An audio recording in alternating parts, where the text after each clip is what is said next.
Hi అండి, అందరికీ నమస్కారం. వెల్కమ్ బ్యాక్ టు గుడివాడ వంటలు. ఈరోజు మన కిచెన్లో రెసిపీ వచ్చేసి సమ్మర్ స్పెషల్గా హెల్దీ డ్రింక్ బాదం పాలు. మీరు కూడా ఒక్కసారి మీ ఇంట్లో ట్రై చేయండి. పిల్లలకి ఎగ్జామ్స్ వచ్చేస్తున్నాయి కదా ఫ్రెండ్స్, కాస్త ఈ విధంగా హెల్దీ డ్రింకుల్ని చేసి పెట్టండి. ముందుగా స్టవ్ ఆన్ చేసుకొని ప్యాన్లోకి ఒక లీటర్ దాకా పాలను వేసుకొని, ఇక్కడ నేనైతే ప్యాకెట్ పాలను తీసుకున్నానండి. మీరు కావాలంటే గేదె పాలైనా తీసుకోవచ్చు. ఇలా తీసుకున్న ఈ పాలను ఒక పక్కన వేడి చేసుకుంటా, మరో పక్కన ఇక్కడైతే నేను ఒక గిన్నెలో ముందు రోజు రాత్రే ఒక 20 బాదాన్ని నీళ్లు పోసి నానబెట్టుకున్నాను. మీరు కావాలంటే ఒక 20 బాదాన్ని వేడి నీళ్లు పోసి నానబెట్టుకోండి. ఒక అరగంట అయినా నానబెట్టుకొని ఈ విధంగా తోలును తీసేసుకోండి. ఇలా అన్ని బాదం పప్పుల పైన ఉన్న ఈ తోలుని వీడియో క్లిప్లో చూపించే విధంగా ఇలా తీసేసుకోండి.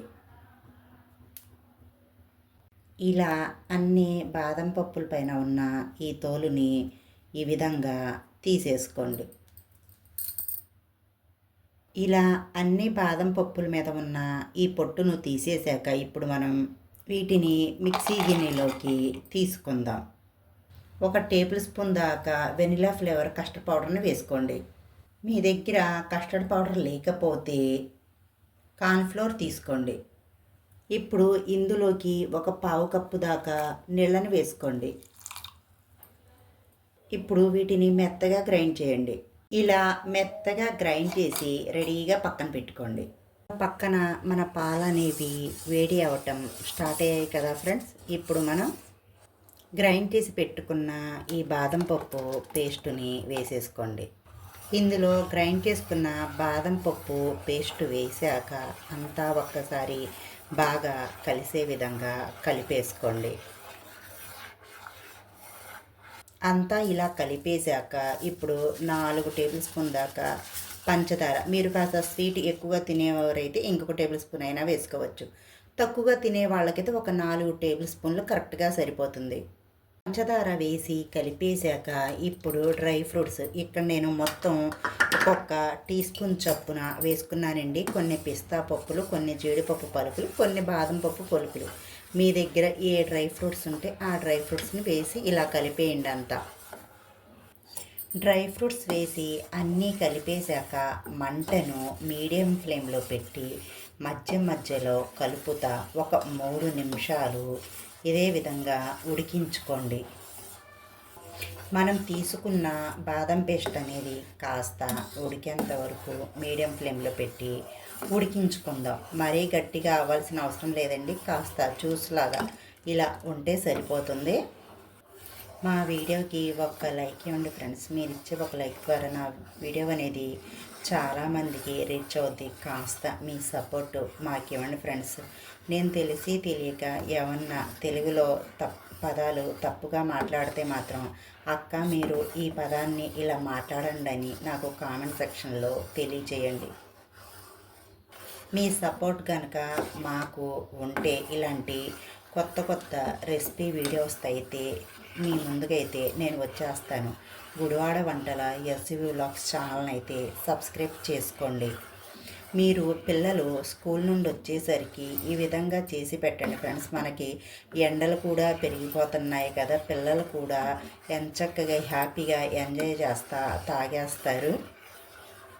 పిల్లలకి ఎగ్జామ్స్ కూడా దగ్గర పడుతున్నాయి ఫ్రెండ్స్. కాస్త ఇలా హెల్తీగా ఏమన్నా చేసి పెడతా ఉండండి పిల్లలకి సమ్మర్ డ్రింకుగా. మన బాదం పాలు అనేవి రెడీ అయిపోయాయండి. ఇప్పుడు మనం స్టాప్ చేసేసుకుందాం.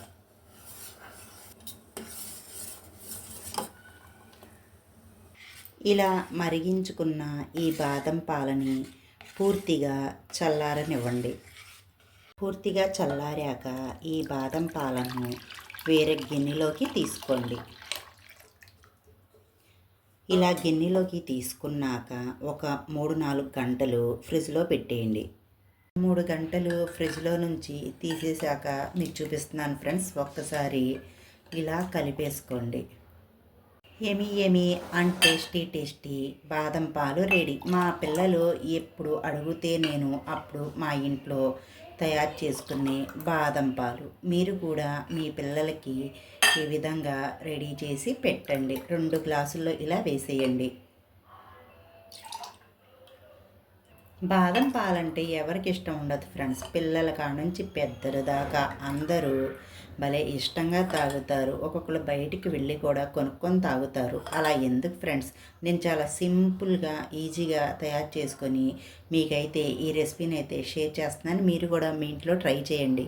మీ పిల్లలైతే సబ్జా గింజల్ని ఇష్టపడితే మాత్రం ఫ్రెండ్స్ 1 టేబుల్ స్పూన్ సబ్జా గింజల్ని కొద్దిగా నీళ్ళని వేసి ఈ విధంగా నానబెట్టుకొని ఇలా కలిపేసుకోండి. మా పెద్ద పాప అయితే ఈ సబ్జా గింజల్ని ఇష్టపడుతుంది ఫ్రెండ్స్, అందుకే నేను తన గ్లాసులో అయితే కలిపేస్తున్నాను. మా చిన్న పాప అయితే ఇష్టపడదు, అందుకే తనకైతే వేయట్లేదు. మీ పిల్లలు సబ్జా గింజలు వేస్తే తాగుతారు అనుకుంటేనే మీరు ఈ సబ్జా గింజల్ని కలపండి, లేకపోతే స్కిప్ చేయండి. ఉట్టి బాదం పాలనే గ్లాసులో వేసి ఇచ్చేయండి. మీకు కనుక ఈ రెసిపీ వీడియో నచ్చినట్టయితే మా వీడియోకి ఒక మంచి లైక్ ఇచ్చి మీ ఇంట్లో ట్రై చేసి ఎలా కుదిరిందో కామెంట్ సెక్షన్లో కామెంట్ చేయండి. ఇలాంటి మంచి మంచి రెసిపీ వీడియోస్ కోసం మా ఛానల్ని సబ్స్క్రైబ్ చేసుకోండి. పక్కనున్న గంట సింబల్ని యాక్టివేట్ చేసుకోండి. Bye friends, thank for watching.